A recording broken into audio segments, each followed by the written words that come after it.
awesome children of God. It's time for us to gather around for another heartwarming journey as we read from our devotional, Our Wonderful Planet.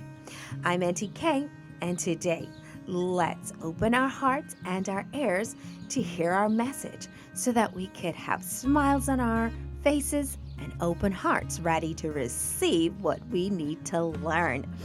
Today is March 18th, and of course, yes, we are reading from the devotional, Our Wonderful Planet, and our title is, Are We There Yet?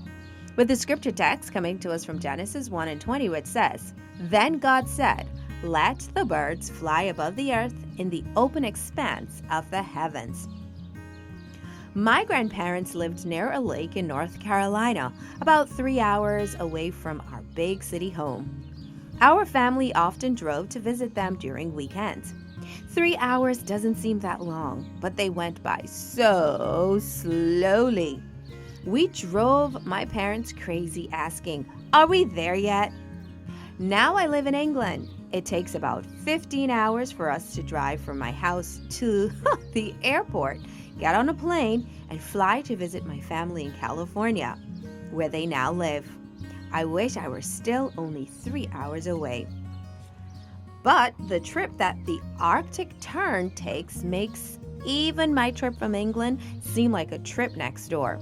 In autumn, the tern leaves its nesting grounds in the Arctic Circle near the North Pole and begins its journey to the opposite end of the Earth.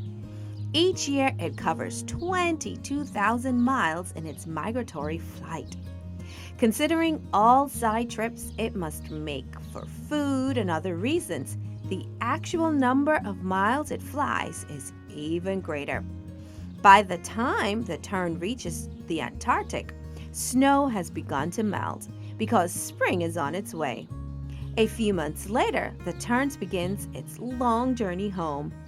This little bird completes this seemingly impossible task by doing it in smaller trips. Each day, it flies about 150 miles. It would take about 3 hours to drive that far. By going 150 miles a day, it flies around the world in 20 weeks. The next time you feel discouraged about a big chore you have been given or a hard assignment, remember the Arctic tern. This incredible bird is successful by keeping at its job of flying one day at a time. God knows every challenge we face, and He is there with us every step of the way. Here's a little side note. Every year, many birds migrate to a warm place to spend the winter. God has put instructions into their brain for where they should travel. Then God said, Let the birds fly above the earth in the open expanse of the heavens. Thank you for spending this wonderful time with me as I read from our devotional, Our Wonderful Planet. Thank you for the smiles and thank you for spending this time with me. Come back tomorrow where, of course, we get to do this all over again.